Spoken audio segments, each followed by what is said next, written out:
Okay, Oh, yeah. great. We'll call this meeting to order. Jodine, has attendance been taken? Thank you. Next up, we have approval of the agenda. Can I have a motion to approve the agenda? So moved. Second. All right. All those in favor of the agenda, please say yes. Yes. All those opposed? All right, agenda passes. Next up is the consent agenda. Can I get a motion to approve the consent agenda? So moved. Second. All right, all those in favor, please say yes. Yes. Yes. All those opposed? Consent agenda passes. Do we have any residents' comments? Thank you. Next up, financial reports with Eli. Okay. Your financial report begins this month on page 25 of the packet. Just a couple highlights here. We are at this point in the year, we've received 92.3% of our budgeted revenue, which is, again, about a normal for this time of year. Our fund balance is currently at $8.6 million. That's just a little short of 6 months of operations. A little bit more than you like to see in the fund balance, so we'll be acting on that later tonight on the agenda. On page 26, we are at 25.5% of the revenue budget after 25% of the fiscal year, right where you want to be. And our expenditures are 21% of budget after 25% of the fiscal year, running a little bit behind. Also, as we like that, that's always good news. And then on page 27, this is something we'll be talking about with the Finance Committee. We look at these every month. A lot of these are just kind of sitting there, a lot of these small funds, and I think there's some plans where we could put some of these to some good use, talk about where their best strategic use will be. So we'll talk about that in finance, and any action would be brought through here because there are no appropriations made out of these. So any action would require an appropriation from the board to add it to the budget. But just so you know, all of the grants and memorials funds are something that we'll be looking at. And then just on page 29, I always like to point out the expenditure lines that are more than the time through the year. We are 25% of the year. So the lines that are over, accounting and audit is 52%. That's to be expected because we paid for the audit already. Then when you go down to copier expense, it's at 34%. I expect we'll need to make an adjustment to that before the year ends, but it's a small amount of dollars overall. Legal expense is just a little bit ahead, but we had some early expenses at the first part of the year. Then jumping down to repairs and maintenance, 37%, but that's a couple of big projects. We'll be talking more about that, and we'll see if any adjustments are needed as we get closer to the end of the year. Software licenses and maintenance, just a little bit ahead, but that's another one with early beginning of the fiscal year payments. Utilities is running a little bit ahead as well, and that might need an adjustment before the end of the year. This is our first year operating the plaza, so we're really kind of guessing at what that was going to be, and we'll see how that goes as the season wears on. And capital outlay, that is in fits and spurts, big pieces, so that's something that does not trouble me to see at 33% at this time of the year. But overall, you can see we're at 21% of expenditures, 25% of the way through the year, and that's where we like to be. That's the financial report. Great. Any questions? Thank you. Thanks, Eli. Next up, we have committee reports, starting with me. And I have notes this time. So, Executive Committee just met right before this meeting. We talked about some personnel issues, some event updates, space and facilities updates, including some light youth department upgrades that we'll have more detail coming a little bit later in the year. We got an update on the rezoning application and the public engagement meeting that's coming up in November, where we talked about we're going to be doing some policy updates. We're sort of getting into maybe a cadence of like periodically just checking in on policies and doing some updates. And that also is coming. It's going to be coming for a first reading in November. And talked about some just future agenda items. And that was the Executive Committee. Next up, we have Budget and Finance Committee. Aiden's not here today. How do we do that? Budget and Finance did not meet since the last meeting. However, we have 2 resolutions on the agenda under new business that did come through the Finance Committee at their last meeting before the previous meeting. All right, great. And next we have the Facilities Committee with Scott. Yep. We talked about a whole bunch of stuff at our October 1st meeting. Got an update from Len on a whole bunch of small maintenance projects going on around at all the branches, so it's nice to see those things happening. 2 things that were sort of flagged that we might anticipate showing up eventually that seem bigger were the Traverwood, what was it, the exterior The and drains in the the drains in the garage, garage, yeah, may end up becoming they have been a problem. They had to clean them out, and we may need to redo those. And in the future, we will be planning for Mallett's Creek to need a new roof, which will be a big expense. Those are just knowing that we're starting to plan forward into the coming years to make sure we're on top of those big expenses as they come up. So those are all on our radar. We did talk about the rezoning request as well, including planning for the meeting we had with the city to plan for the zoning application process. So we're having the meetings for the meetings for the meetings for the meeting. And we'll get an update on that tonight as well. Otherwise, I think that the Friends are doing great out at the plaza. $7,000 in business on their first day. It was awesome to hear.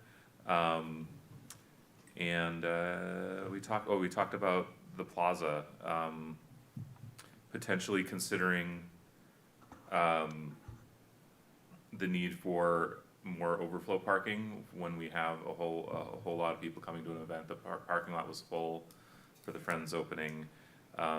And so we'll see what that ends up looking like as things go forward. It might be a gravel lot, it might be expanding the parking lot, it might be something else. And the but- possibility of an outbuilding for the Yeah. electric vehicles. Yeah, and the possibility of an update for the electric vehicles to keep the batteries out of the same building that our archives are in.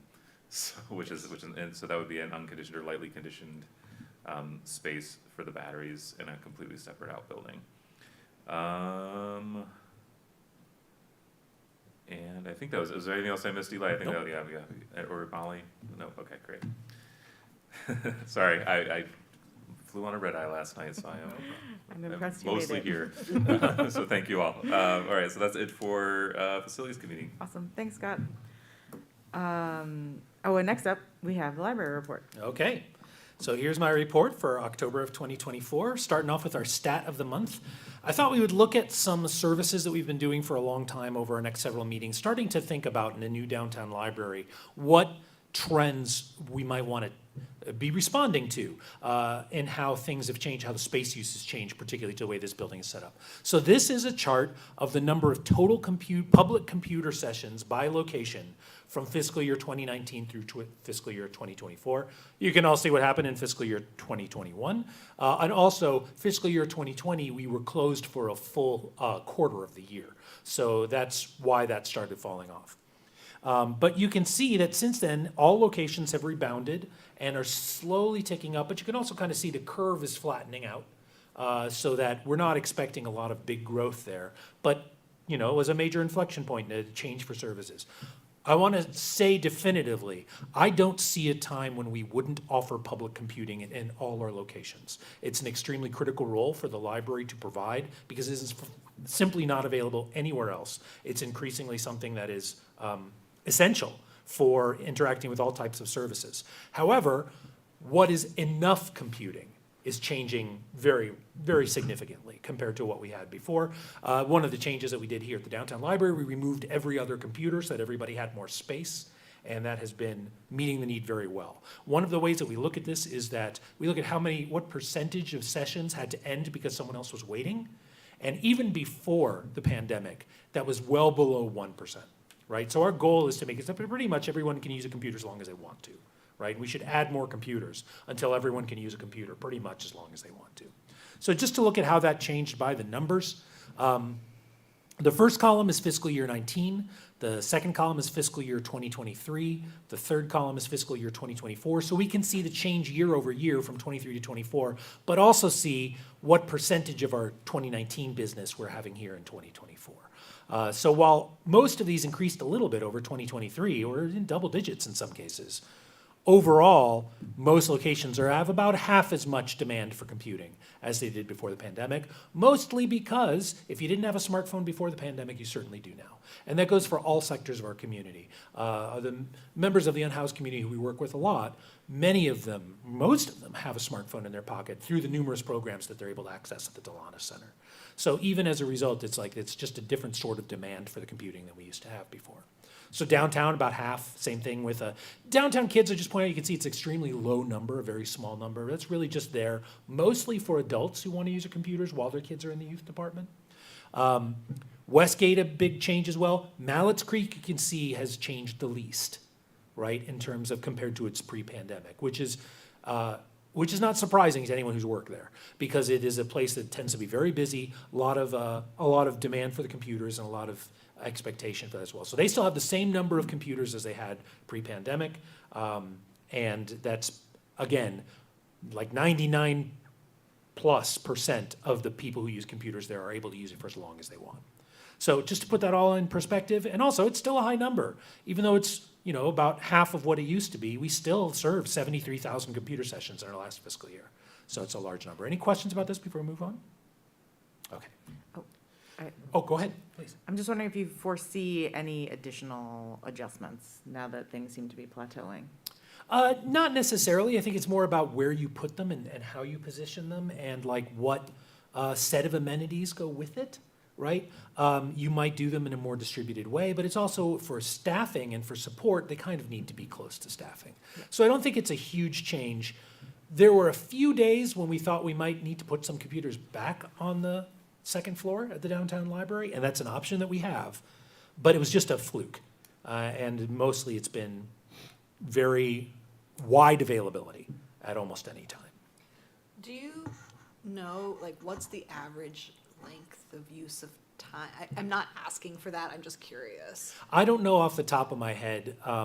Anecdotally, I would say at least an hour for most people is relatively little come in and do something and leave. Mhm. Mostly it's people who are coming and sitting for quite some time. Okay. Yeah. Okay. So just some upcoming events. We got the Ann Arbor Community Book Fest coming up this Sunday from 10 a.m. to 5 p.m. at the downtown library.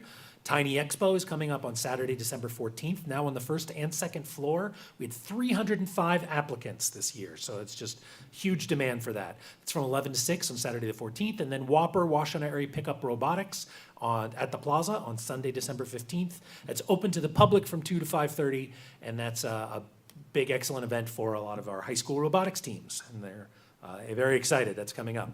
All right, event report, the Trick or Treat Parade and the AADL Costume Contest. We had, on our estimate, about 600 to 700 people lined up outside the downtown library ready to parade over to Main Street. It was a beautiful day, which certainly helps.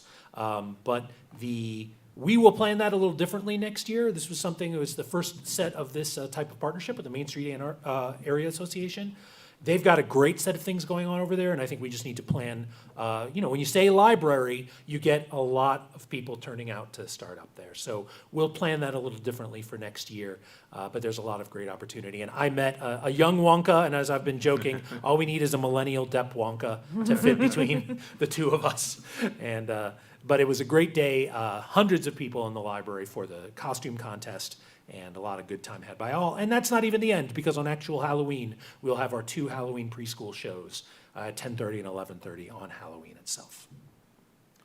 All right, some new releases. Right now, down in the cases outside the multipurpose room, we have an absolutely incredible exhibit from Philip and Aaron Stead with all of their original artwork and the woodcuts they made, and their book in multiple languages, and their actual Caldecott metal. It is just an amazing exhibit. They did such a beautiful job pulling this together. I encourage everyone to go check it out. That will be there through BookFest. There are featured speakers at BookFest, and that exhibit will be up there through November 29th. And just in case you don't know, they're locals. They live here in town, and they won that Caldecott with their first book, and have been releasing a lot of amazing things since then. It's just beautiful, beautiful exhibit down there right now. On Sunday, we will be releasing 9 new books from Fifth Avenue Press at the Community Book Fest reception. That includes this kid's book, A to Z in Ann Arbor Alphabet, all woodcuts of local places. That's by Bettina Senga. We've got what you'd call a cozy sci-fi novel, Peri Peri Paprika by Leanne Sue. I read this one cover to cover. I adore this book, and I think this is a really exciting and fun book, and it's just a great take on the sci-fi genre. And I hope to see more cozy sci-fi and a little less dystopian sci-fi. Have you read Becky Chambers? What's that? Have you read Becky Chambers? No, I have not. I should try that. Colby Halloran is a local memoir. She grew up in town, and this is her story, The Northeast Corner. Family Foundations is a partnership with the African American Cultural Historical Museum. This is a book version of the Four Families exhibit that was here and at Washington Community College and at the museum in their old location. Zoftig is a book of poetry by Molly Rayner. We also have, that actually launched over the summer, and this is the official launch from the library. Then we have A Field Guide to Ambiguity, which is an art book by Hannah Burr. Very cool book, lots of interesting stuff going on in there. Zmagria is a book of poems by Muana Amar, and that's a beautiful, put together book of poetry. I encourage you to check that out. Hector Fox, Twin Panthers is a fiction, a little YA, but not exactly YA. That's a really cool sort of epic book coming from a indigenous perspective from South America. That is really very cool and unique. We're excited about that. Ripple Effects is the sequel to a book we published earlier by Amy Hepp, and this is a Northwoods romance. So certainly appropriate for the area. And those 9 books are coming. We're very excited about all of those for the Community Book Fest this week. On October 19th, we gave a tour of the archives to members of the Bike Club. Bike Club now has 300 members. You can find out more information at aadl.org/Bike Club. This is the library's fan club. Our next tour, which is open to Bike Club members and anyone else who's interested, will be Saturday, November 9th at noon at Parkland Plaza. And I'll be giving that tour of our facility out there. All right, now we're going to get caught up on our Ann Arbor 200 releases. Number 132, From Ann Arbor to Normandy, Second Lieutenant Jack Weiss, the story of a memorial on a French beach for a World War II pilot from Ann Arbor, and one of our archivists discovered most of this story. So that's a very cool one. Number 133, AADL talks to Noelle Motawi, owner of Motawi Tile Works, about her early years as an artist, how she began Motawi Tile Works, and how the business grew and changed over the years. Number 134, AADL talks to Andy Sachs, photographer and documentarian. He's award-winning, and he recalls the people and the memorable events that shaped his life and work. Number 135 is called Ann Arbor Signs. It's a project of original prints by Veronica Ortolan. Each hand-carved sign was then hand-printed, with each color printed individually from the same block for a layered effect of 3 unique prints on the same paper. And a lot of cool old businesses found their logos represented in this one. Number 136 is 50 Years of Celebration, the Dance for Mother Earth Powwow. This documentary short highlights the 50-year history of the Dance for Mother Earth Powwow as told by those who attended and performed. And if you haven't ever attended the powwow, this is a great way to get a sense of what it's all about and what it means to the communities who participate in it. Number 137, AADL talks to Jan Bendor and Catherine McClary, women's rights activists. They've worked together for over 50 years. Their contributions include the Women's Crisis Center, domestic violence reform, legislation to combat job, housing, and sexual discrimination. And Catherine McClary is currently the county treasurer. Number 138, Black Foodways. This video compiled from dozens of interviews from our other projects. Participants share their memories of food and food traditions in their families, including fishing on the Huron River, hosting 4th of July barbecues, and starting a restaurant. Number 139 is a selection of photographs from the AADL's Ann Arbor News collection that have been colorized through a combination of automated and hand-applied coloring.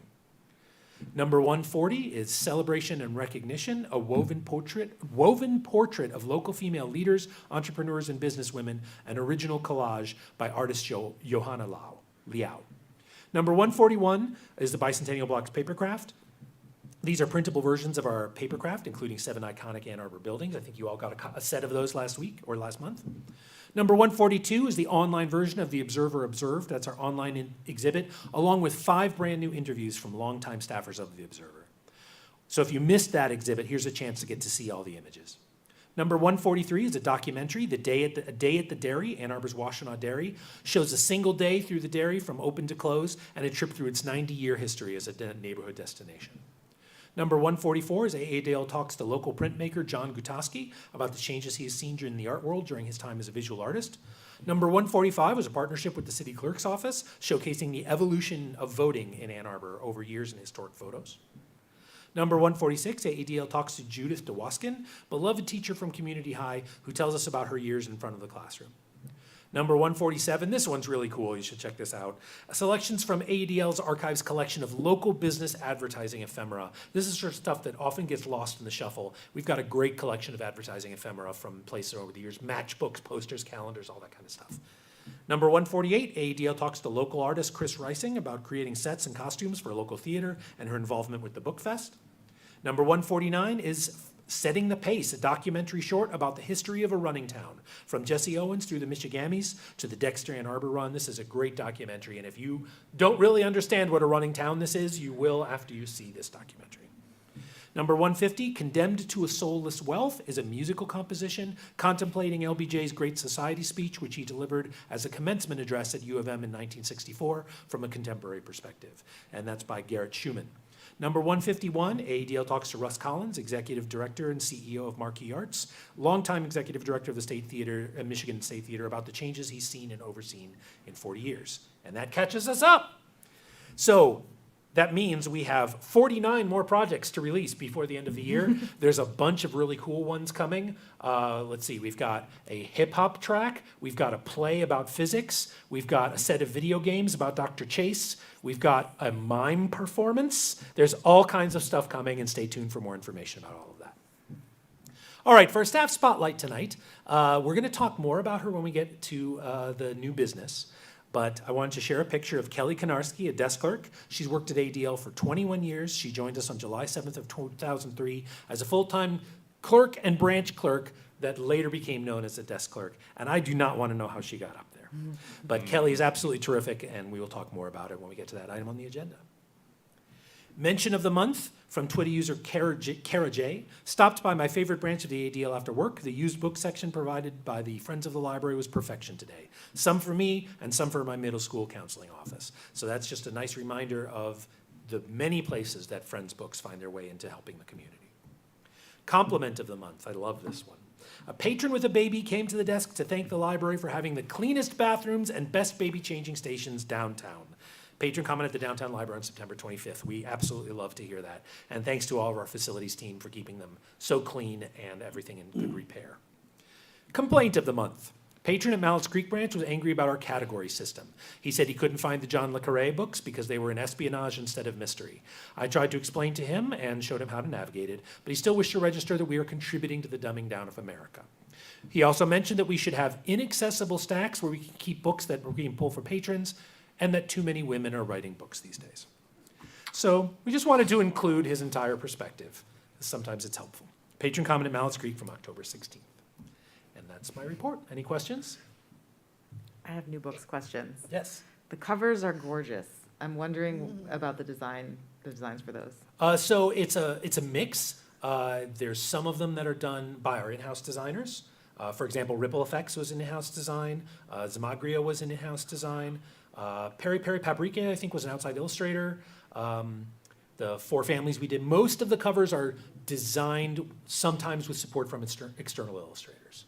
But yeah, our in-house marketing team does most of the design for Fifth Avenue Press books. They're really beautiful. And are they all going to be available in Libby? No, I don't believe any of them will be available in Libby, but they are available in our catalog for immediate download. Okay. So it's like you don't have to mess with Libby. You just look at them, the digital version in our catalog. You can download the PDF to keep. Cool. Any other questions? Are there options to purchase a physical copy? Yes, the physical copies will be for sale, and also on the Fifth Avenue Press page, when the authors have chosen to sell physical copies online, there'll be a link to them that's there as well. Fantastic, thank you. And I know there will be, at least especially for the A to Z book, there will be numerous retail places in town that will be carrying that one. Okay. And I'll just say, Molly Rayner's my cousin, her poetry book's being published, and I know that Literati is carrying Yes. her book, and probably the other one, because they're pretty good about local authors, so that's pretty cool. Thank you very much. All right. Thanks, Eli. Moving on to old business. We have the resolution to adopt the land acknowledgement as policy. So we have, I believe, Yes, copies of have the a loose fresh, copy the of this. updated Yeah. acknowledgement. Do you want to give me So context why don't I first? give a little context and then we'll talk about it. Yeah. So what you have before you today, back when we met about this in March, we wanted to seek some more input from members of the indigenous community. So over the summer, I had meetings with 7 different members of the various indigenous nations, various ages and occupations and familiarity with this kind of work. They were all compensated for their time if they chose to participate in the process, and to get their feedback about it and what they thought about it, if they had any notes for us. Then we took that feedback back to the staff team that had worked on that, and that's what you see here today. The overwhelming feedback from the people that we talked to was that this was great, and that this was very much appreciated to see an acknowledgement statement that pledged action as opposed to enumerating hardships. They had some edits to the other parts, the context and the challenge. We've integrated most of those. But overall, people were very pleased with the direction the library was moving on this. They said, this is really great. Here's a couple small things to change. And what we really emerged from this is that, as we had been talking about, the acknowledgement itself is the only part of this that will be approved by the board. The context and the challenge will be presented alongside the acknowledgement on a web page about it. But then that means that as those need to be revised, say that we get some feedback, we want to make a change or something like that, those can just get changed randomly because that's a staff-maintained page. And only the acknowledgement statement itself will be a board-approved phrase. That will then be used at the beginning of programming that is related to Indigenous people or culture or history. And we will have it made into plaques to be hung in all of 6 of our facilities by Indigenous artists. And once this approval is completed, we'll be moving forward with that part of it. Again, we really encountered a lot of enthusiasm for our approach here and support for it and excitement, not just about what work we have been doing, but work we'll be doing going forward, particularly around support of Anishinaabe the language, in our buildings and facilities. We talked about maybe having some signage, having some Anishinaabe words on it. And there's a lot of excitement about that. So, there's desire for us to be showing the local native language and exposing more people to words for things they might interact with. But mostly for us to be making a pledge to support members of the community in partnership with them. One of the things that came out of the draft was the phrase collect, which we changed to provide public access to. One of the pieces of feedback we had about public access to is it's centering the library, right? So we really wanted to focus on what the library wants to do is support and partner with members of the community and help them reach a broader audience through partnership. So that's what you have before you today. And again, the resolution is just to adopt the acknowledgement as a statement. It will go on the same page as the sustainability statement, the mission, and the values, right alongside those formal statements. And then there will be a separate page that is linked to that has the context and the challenge and the acknowledgement. And that page will be the URL that is on the plaques so that people who are interested in it can find out more, see the context, and see the challenge in addition to the acknowledgement. But we had a lot of terrific feedback from the people that we met with and excited to move forward. Great, thanks, Eli. So before, we will have time for discussion, but first I'm gonna read the resolution and then ask for a motion. So, the board resolves, 1, to adopt the following land acknowledgement as policy. The Ann Arbor District Library acknowledges that it benefits from the colonization of Indigenous lands. The library pledges to support Indigenous people and culture through partnership with and recognition of Anishinaabe artists, writers, teachers, and performers. 2, that all resolutions and that conflict with the provisions of this resolution are rescinded. There was like a slight difference in words between mine and the one that we have here, but that's totally fine. It was just Anishinaabe versus Anishinaabe. Yes, and that, I just caught that as well. The K fell off of this draft. Okay. That is the adjective form, so there Yeah, should so we be do a want the K, right, yes. okay. Great. Can I get a motion to approve this resolution? So moved. Seconded. All right, discussion.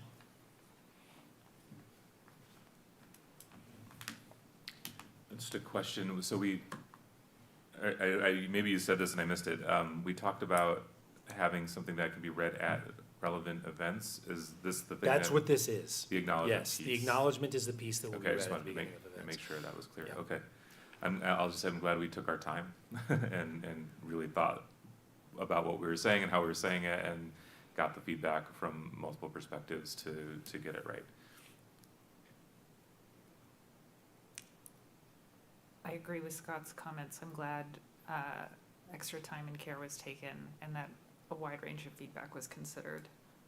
This is a housekeeping question. If there's a typo in the packet, do we have to do a motion to revise this one before we sign it? Or, I don't think Okay, that a great. revision is needed, because it was just a typo. Okay. Yeah.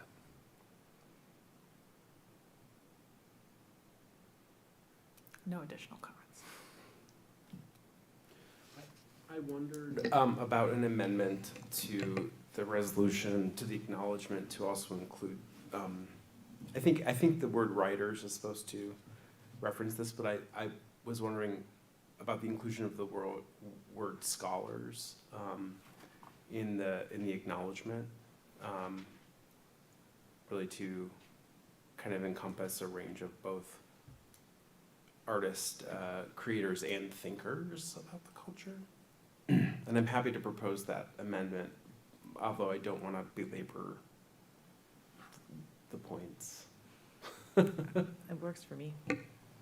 So I move to add the word scholars to the acknowledgement in this resolution.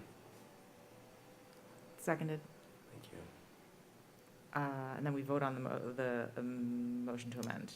Yeah, That's- I just have one, Yeah. did that term ever come up in any of the conversations we had? Not directly in response to this, Yeah. but scholarship has come up in the evidence, or in the question about, well, what does that look like? Yeah. And we've talked about our desire to establish some sort of Anishinaabe librarian fellowship, so that would certainly fit into this. Yeah, And I'd suggest that we tuck it in between writers and teachers. I love that. That works. Yeah, I think it fits, it makes sense, but I just wanted to make sure that it was, yeah. I'd like to make a comment. My only concern is I'll admit some feelings of discomfort of making sort of a quick unilateral decision to amend a policy that's come up from, I'm looking for the right word, from a community that we don't represent as a majority. So I feel a little bit weird about that, I guess I would say. And, we have processes by which these can be amended. If there's feedback and an indication that the community wants that word added, I think we could respond to that. But I feel a little bit, we already asked for feedback and revision on this once. Staff and participants really took due diligence to bring us back a draft that we could approve, and sort of out of respect for that effort, I feel a little uneasy about making a quick change at the 11th hour.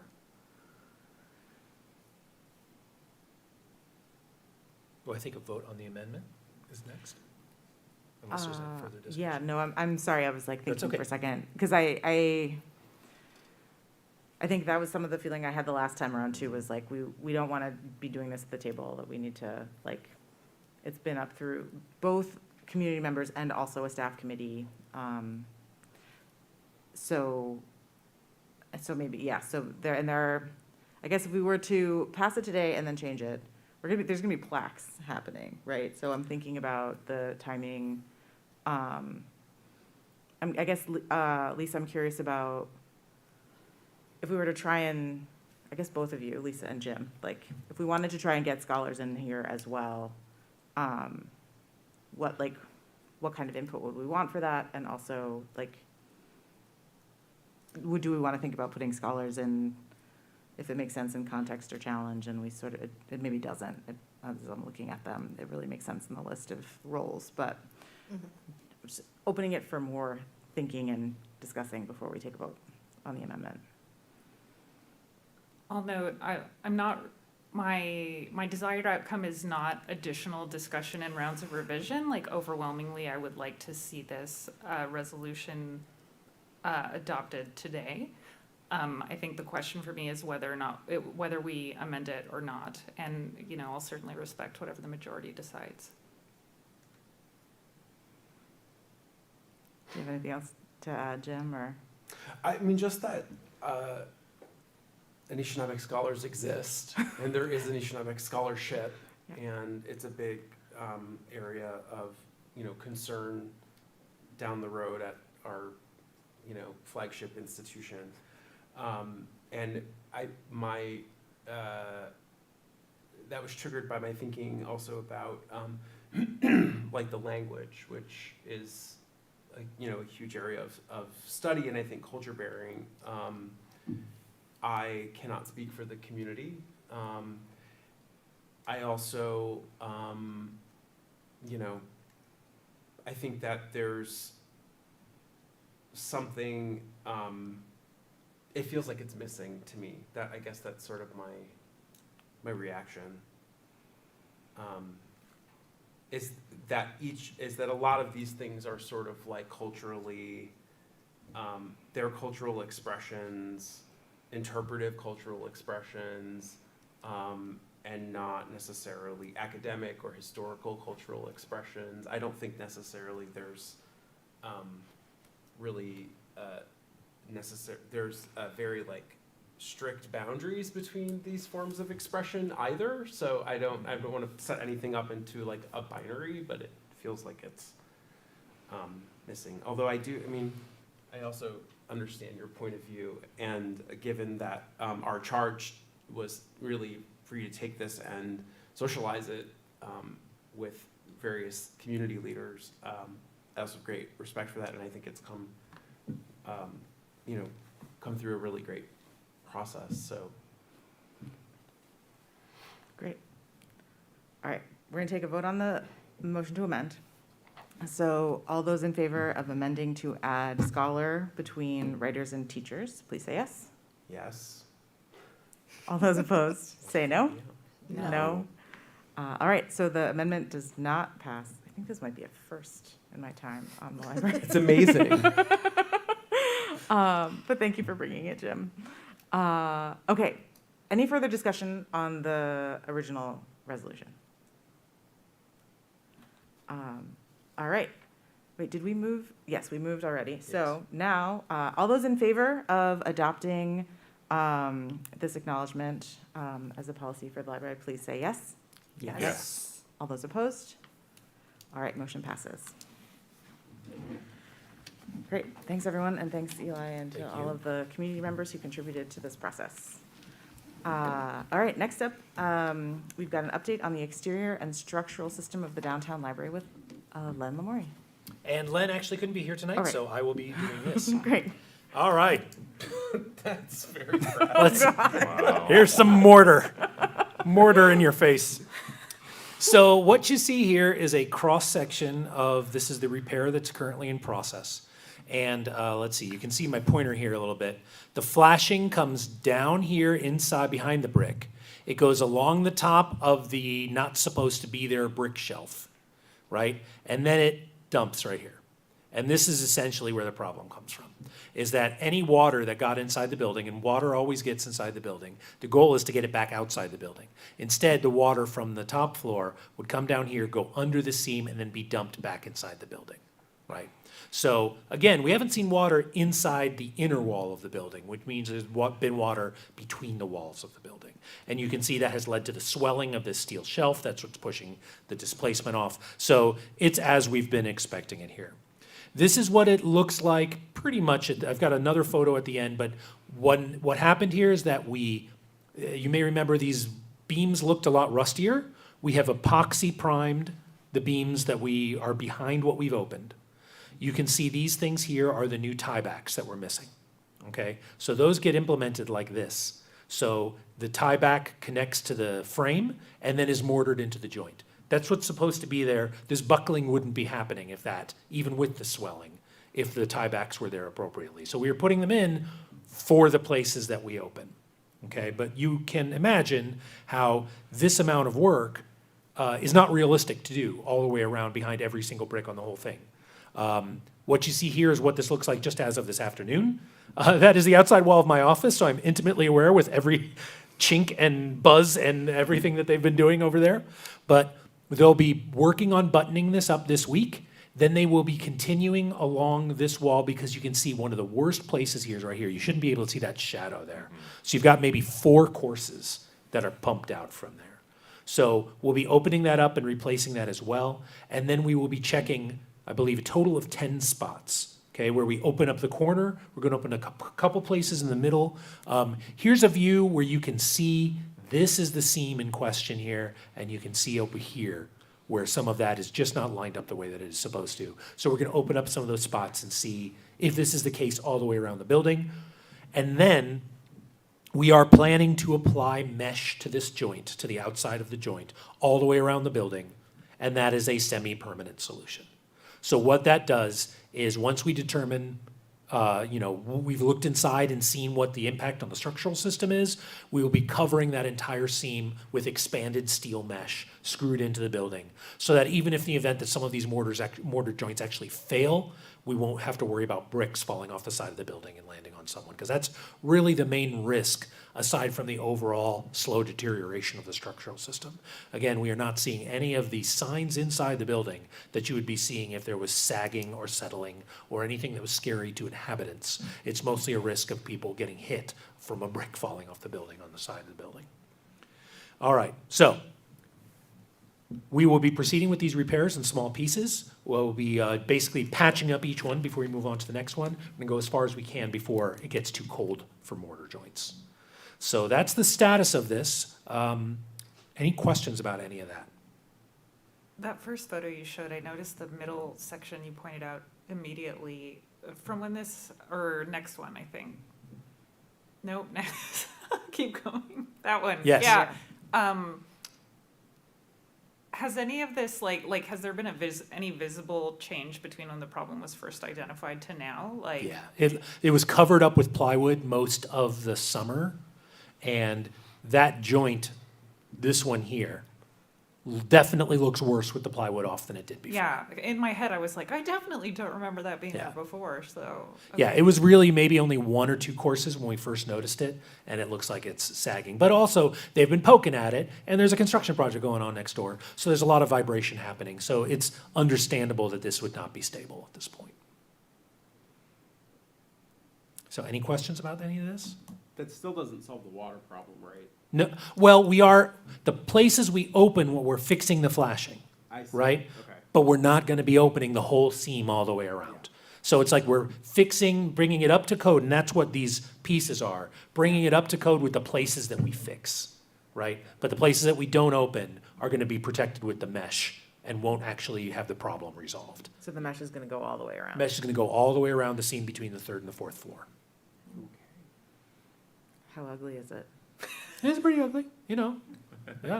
It's like that expanded steel mesh that you might see on the side of a dumpster or something like that. It's like little diamonds, and it's rusty, but you won't be able to miss it.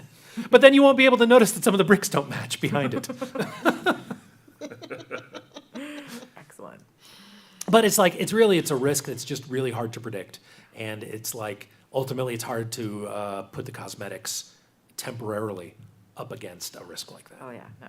Right, and we know, like, the biggest risk in the short term is just the bricks coming off. Yes. And the long term, there's corrosion of the steel Yeah. structural system, which will reduce the life of the building. That's right. Yeah, probably a lot longer away than the bricks coming off, but Yes. still not something that we can count on being there indefinitely.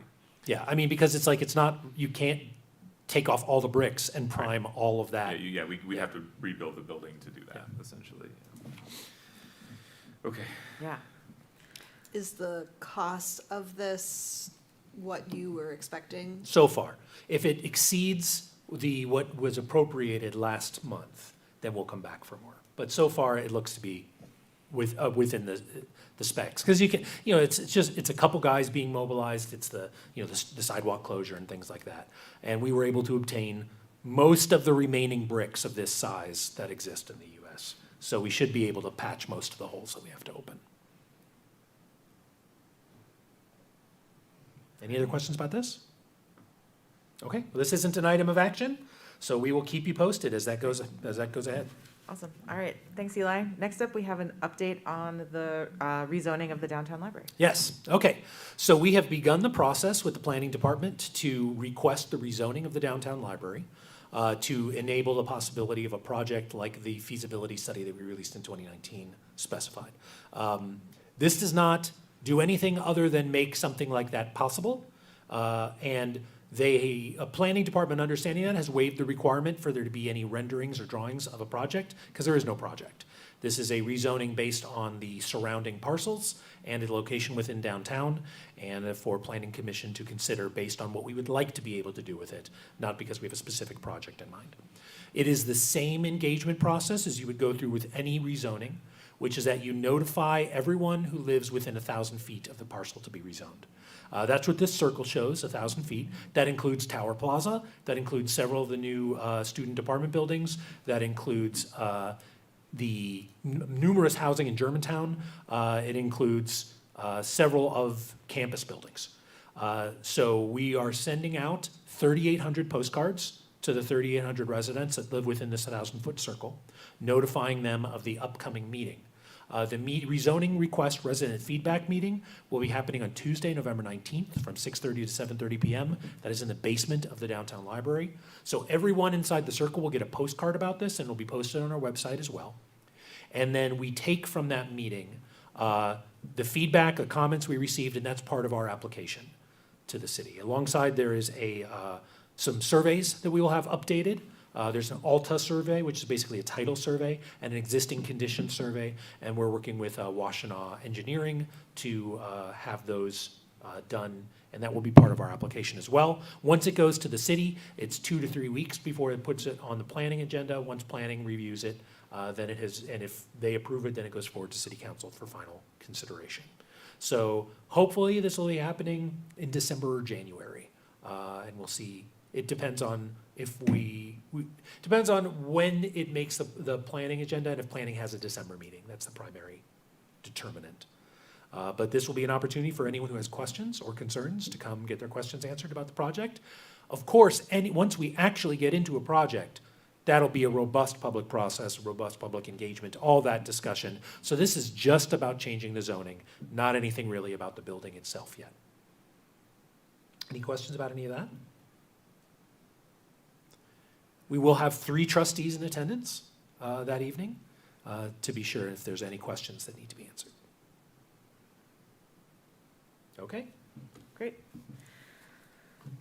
Awesome, thanks Eli. So next up, new business. We have a resolution to transfer $2,446,201 from the fund balance to the capital projects fund. I will read the resolution. The board resolves, 1, to transfer $2,446,201 from the undesignated fund balance to the capital projects fund.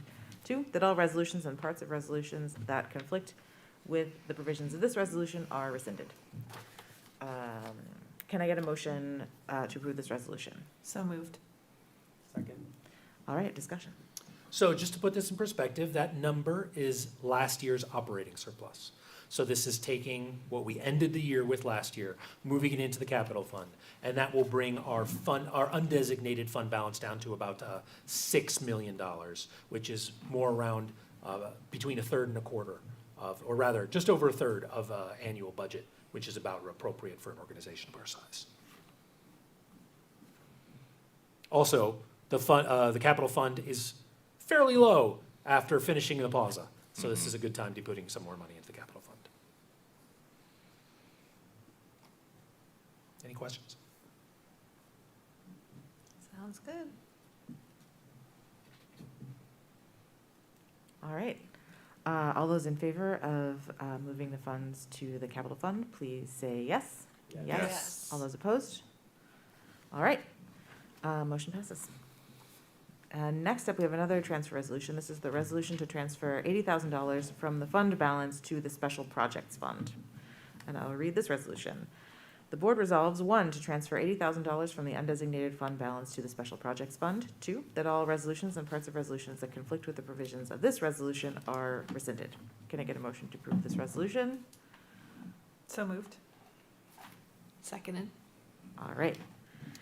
Okay, so just to introduce this, the Finance Committee, through discussion after, as part of the audit, approved the creation of a special projects fund. That is basically a way for us to be able to put money that is not tax revenue and then spend it on things that you don't want to spend tax revenue on. So For example, the rent from Sweetwater's will go into here. Once we get the incubator spaces in the lobby rolling, that rent will go into here. We may put money into here when we get undesignated donations toward the end of the year. And that just gives us a way where we can say, this money isn't tax money when we want to spend it on things that is harder to justify spending tax dollars on. And the $80,000 figure is the payment that we receive from Core Spaces in return for their ability to use the, it is a rent payment for the canopy over half of our parking lot during their project. So the reason that we have to transfer that is because that happened in the previous fiscal year. So that fell through to the undesignated fund balance, and we are asking the board tonight to move that $80,000 that had been paid from Core Spaces into the Special Projects Fund to give it a nice starting number. Also, because there are no appropriations from this fund, anytime we want to spend from it, that will come to the board. Because this is not budgeted, unless we say we budget to spend $25,000 or whatever from the Special Projects Fund in the next fiscal year. At this point, because it is a new fund, there's no appropriations, so any spending would come before the board. Do you have any thoughts about spending for the near future for this money? Nothing super specific. An idea, there was something that I would like to do. It was from the bicentennial project that isn't going to make it as a bicentennial project. It won't finish this year, but it's something that I've been thinking about for a long time that will be one of our post-bicentennial archives productions. And that is, we have this incredible recording of John Lennon and Yoko Ono talking with John Sinclair and Lenny Sinclair after John Sinclair got out of prison. It's about 6 minutes long, and I would like to have it animated. To be like a artistic artifact of the period. And we have met with a studio that is very interested in producing it, that does professional TV animation.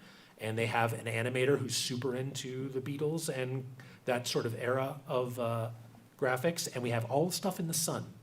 So that's an example of something that, that project could easily cost $60,000 to $75,000. That's not something that we would spend public money on, right? But this is an example. If we can take that, some money from the Friends, maybe some money from the Ladies Library Association, fund a project like that. It's a good example of something that we're not about to spend that kind of tax money on. And that would be something that we could do with this. If I'm doing the math correctly, so we had a fund balance of about 8.6, and we just transferred 2.4 of that, Right. and then this would be another 80, right? Yes, 80K. It's sitting in the fund. That's Okay. correct. Great. I'll just say that managing the budgets at the research center that I manage at the University of Michigan, we'd have a similar, it's the same thing, where we have certain kinds of donations go into a certain kind of fund that's sort of different from all of our other kinds of funds. And so this felt very familiar to me, but I realized that most people aren't managing those kinds of budgets. Yeah, I wondered, the example you've just shared is rather specific. And could you share maybe a couple other general examples of the types of expenses you think would not be Sure. appropriate to use Like tax dollars on? things like gifts for staff, Okay. that kind of thing. Mhm. That's something that generally is better not done with tax money, although there are policy mechanisms you can use, like when it's food and training or things like that, right? So that's another example. Various giveaways, that sort of thing. This is not enough to fund the summer game, and really the summer game as a whole is a marketing expense, so not really conflicted about that part of it. It's more things when you want to do something that is a little harder to defend as a tax funded, like making a cartoon is, it's very specific, but it's here's something that would be really cool that we know people would really like to see. That is a little harder to justify that degree. Because it's if it was less, it would be, if we could do that project for $10,000, that would be something that would not be inappropriate for library money to be spent on. But at that scale. So it really lets us do things that are a little outside our grasp otherwise. Sure. Helpful. Thank you. Do you, this fund is still subject to all the very conservative investment Correct. rules that we're bound Yes. by, okay. Because it is ultimately still owned by the people. So. I just wonder about making this, and I'm drafting out loud here, so bear with me, and then vote me down. But I'm wondering about making this actually a director's discretionary fund as opposed to a special projects fund, to kind of build a resource for you, Eli, to really be responsive to special projects. I have to say that, like, I'm like, oh, we're drawing the line in a cartoon, but we spent taxpayers' money on sewing machines and seeds for your garden and like 700 other things that are like sort of like in this universe of great diversity of AADL. So I'm not exactly sold on that distinction. I'm more sold on the idea of there being a kind of fund that is sort of tended and cared for with funds that are not coming from taxpayers that allow you or us to take advantage of special opportunities, whether or not they may or may not be appropriate for the taxpayer dollar. Because we deem actually like almost all of our activities are taxpayer funded. That's right. With small exception. Yes. And I don't necessarily know whether or not we'd want to like box ourselves in that way, or whether that's a helpful distinction, or one where it's like this fund grows and then at a certain point you could match it with taxpayer dollars to like beef up a kind of opportunity. All of those seem like things we can do with the Special Projects Fund. I agree. I'm speaking to sort of the distinction of like things that taxpayers fund and things that they don't. It is definitely a judgment call because it is Yeah. really about like, does this pass a sniff test? Yeah. Kind of questions. And I think that, we weren't going to call it that. But I think in practice, it is very much an administratively driven resource. Yeah. Well, the other thing though is that it is a resource that will exist outside of the annual operating budget, which I think is an important distinction here. It's less about what can the taxpayer fund and more about like what are the activities that are special that are just not, that you just cannot anticipate in an annual operating budget that you might want to take advantage of that are at scale. Yeah. So is Yeah. part of the idea that you were having in terms of calling it a director's discretionary fund about sort of removing the board approval piece from it, or? No, really to make it like, I mean, I'm underlining the specialness of it and the idea that like Eli probably gets ideas or opportunities that pass his desk on a regular basis that are maybe not really conceivable in the confines of the annual operating budget, that might be conceivable in the context of a special projects budget. I think we still have to like abide by our own policies for the scale of expenditure Yes. as a check and balance. This is not a loophole to the Correct. Yeah, Or I'm not financial advocating for policies. that. Yeah. I actually really think that like this is very wise, because I do think that there are probably opportunities that you say no to, because it's hard to fit them into a normal operating year. Yeah. Or they might seem a little far afield from what you had planned to do originally. And I'd love, love, love to have that latitude available to you and maybe by extension us. So I'm very supportive of this. Yeah, I think the name is good. But I agree with what you're saying. I don't think we should call it the director, because I do think part of what's so beautiful about the library is that there is a bottom-up idea mill.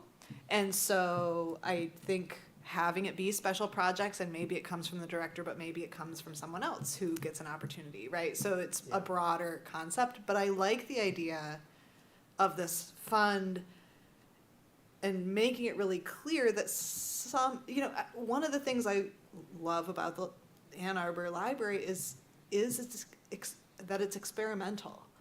And this gives a real opportunity to say, like, here's money that did not come from tax revenue that we can experiment with.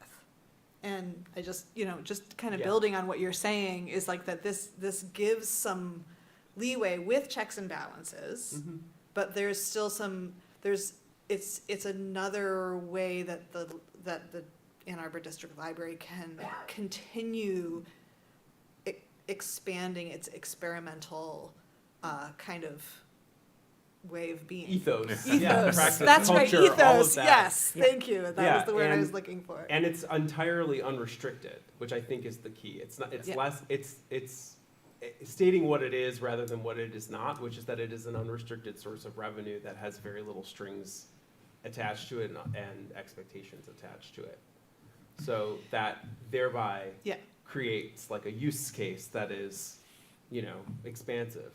Yeah, well, I mean, one of the visions of yours, Eli, and your staff, that, the Fifth Avenue Press, I think, is a perfect example of you're paving a way of making community access to these different forms of not just consumption of media, but production of media that is so important right now and is so powerful. And I'm seeing the way Fifth Avenue Press has contributed to the literary community of Ann Arbor. And I could see the possibility of this fund, contributing to that production. Yeah, I could see us using this to fund some printing for a partner project, not for an individual project. Right. Right, but for a project with a partner, where currently we're saying, well, if you want to print this, you can print it, right? This is the sort of thing that would put something like that in reach, and, that's a very affordable project within this scale. It's a wonderful problem to have. Unrestricted money coming. I know. Bring it on. This is great. Yeah, I- go ahead. I was just, I've heard, the word unrestricted and some other things going around, so I think if I'm understanding the current discussion correctly, this is a question more about naming, not about changing the checks and balances that are currently in place. I had similar feedback to Anna, I think, when considering the naming. AADL is not the director, so I have hesitation about calling it explicitly like a director's discretionary fund. That's all I have to add. Yeah, I'll say I'm not hung up on the name at all. I think special projects fund is fine. Like, I don't have a strong opinion on that. My only question is, so this transfer is coming from the core spaces money.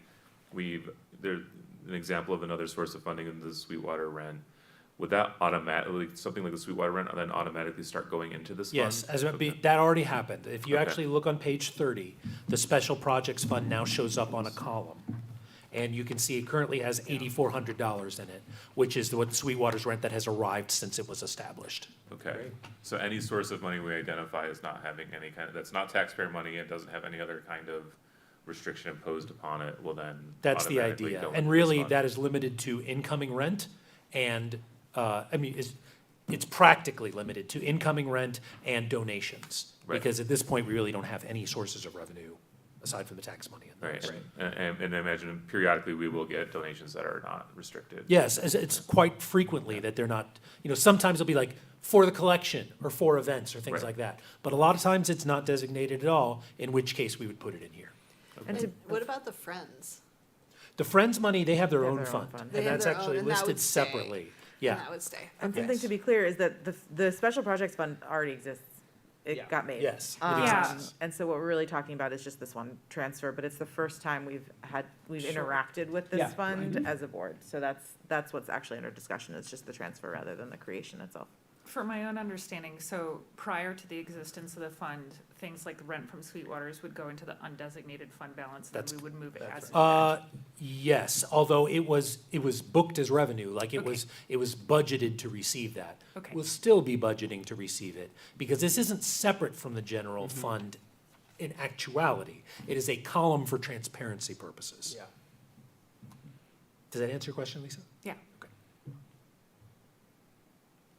I would also say I believe it would be okay for you to have a director's discretionary fund. Because I think the director serves a very important function here, and having been a part of this organization for a long time now, I mean, and I agree with you, like, this is a wildly collaborative, ground up, I mean, part of the reason Eli is such a fabulous fit for this job is because he has helped create that culture and participated in it for so many years.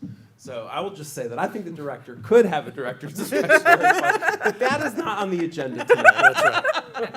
You know, at the same time, the counterpoint, like, while I would hope that Eli will be our director for a very long time, he is not necessarily the director forever. And, you know, decisions that are made now, I don't know, like, would we feel the same if it was, you know, a different future, different reality, different director? I can't really say that today. So I mean, yeah. And we might take it away from that person. That's right.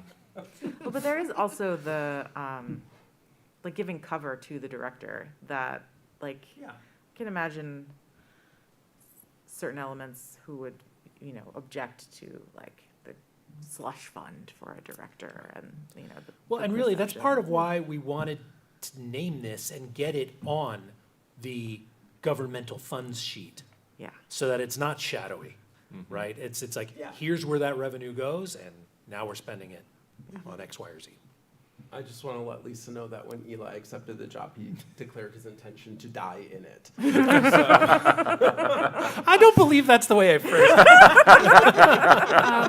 it. You know, so I'm the newest trustee on this board, so some of this is me playing catch up on the financial history. But so I guess to ask in plain language is, you know, by moving these funds into the special projects fund, are we taking money away from something? Like, would it have been used differently before, or is this? Only from the fund, the undesignated fund balance, because this does not affect the approved budget for Okay. this year. Great, Yeah. thank you. It really is new money, ultimately, with these particular sources. Yeah. And it's really, you know, it puts us in a position to be able to say, yes, this was not tax money, see, you know, to be able to demonstrate that this is where it came from, as opposed to, this wasn't tax money because we got this much and it went into the general fund and then we that's spent right. this. Okay, thank you. All right. All those in favor of transferring $80,000 from the undesignated fund balance to the special projects fund, please say yes. Yes. All those opposed? Okay. Motion passes. We are moving some money. Next up, we have a resolution of thanks to Kelly Konarski upon her retirement. Oh, I read it first. Yes. Sorry. No Hello. It's been a long day. The board resolves that it would like to officially thank Kelly Konarski upon her retirement for her dedicated service as an employee of the Ann Arbor District Library from July 7th, 2003 to November 2nd, 2024 of the Ann Arbor District Library. 2, that all resolutions and parts of resolutions that conflict with the provisions of this resolution are rescinded. Can I get a motion to approve this resolution? So moved. Second? Eli. Okay. I don't know exactly where to begin talking about Kelly, because Kelly has been such a rock in the desk service group here at the library for many years. She was at the old Westgate. She's been at the new Westgate since it opened, and just about everybody who's ever been to Westgate has interacted with her. She sets the standard for excellent customer service. She sets the standard for friendliness. She sets the standard for grace under pressure. And she has seen it absolutely all at the library, and she just sets such an outstanding example, does a lot of training of new staff, also just does a lot of work organizing the building. And anyone who's worked the desk at Westgate understands everything that Kelly has done to make sure that you know exactly where to find every little thing that you might need when you're on desk at Westgate. And Westgate is our busiest branch by far, often busier than the downtown library, really requires excellent organization of customer service. So Kelly is a friend to everyone on staff, friend to all the patrons. I'm sure patrons are going to be asking after her for 3 to 5 years after her last day this week. But she's just done absolutely outstanding service for the people of Ann Arbor, been an outstanding collaborator and peer to everyone that she's worked with. And we wish her the absolute best in wherever life chooses to take her after retirement this week. So thank you, Kelly. And thank you for all your years of dedicated services on behalf of our patrons. Great. Thank you. Okay, all those in favor of approving this resolution, please say yes. Yes. Yes. All those opposed? All right, the motion And we would like passes. you all to sign a commemorative version of the resolution before you leave here tonight that we will frame and present to Kelly. Awesome, thanks so much. All right, that concludes our business. Do we have any citizens' comments? Okay, then we are adjourned. Thanks, everyone.